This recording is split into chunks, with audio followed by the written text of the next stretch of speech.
बनीगाला में मेरे शहद में कुछ मिलाया गया, खाना खाया तो तबीयत बिगड़ गई, बुशरा बीबी का इल्जाम।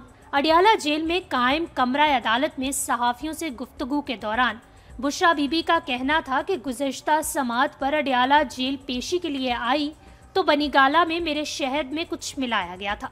मैं शहद इस्तेमाल करती हूँ, वापस जाकर शहद खाया तो तबीयत अचानक बिगड़ गई। बानी पीटीआई अवाम की आवाज़ और मुल्क व कौम की खातिर जेल में है। बानी पाकिस्तान तहरीक इंसाफ जहनी और जिस्मानी तौर पर मुकम्मल फिट है, ताहम पीटीआई के बानी को कुछ हुआ तो अवाम उनको कभी माफ़ नहीं करेंगे।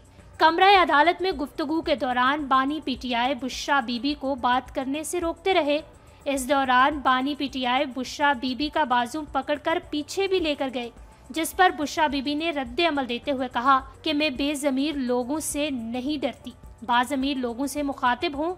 बानी पीटीआई चाहते तो वो बनीगाला में आराम की जिंदगी गुजार सकते थे। इमरान खान ने इक्तदार में और इक्तदार के बाद कभी किसी को नुकसान नहीं पहुंचाया और ना किसी को मारने का कहा। इमरान खान के खमीर में बदला लेना नहीं, ये कुछ भी कर लें, ये अवाम में जाने के काबिल नहीं रहेंगे। उन्होंने मजीद कहा कि हालात बेहतरी की जानिब नहीं जा रहे। अगर हालात ठीक होते तो राना सनाउल्लाह की जानिब से ऐसा बयान ना दिया जाता। उन्होंने कहा कि चीज़ों को बेहतरी की तरफ जाना चाहिए था, लेकिन इस वक्त कुछ ऐसा नजर नहीं आ रहा।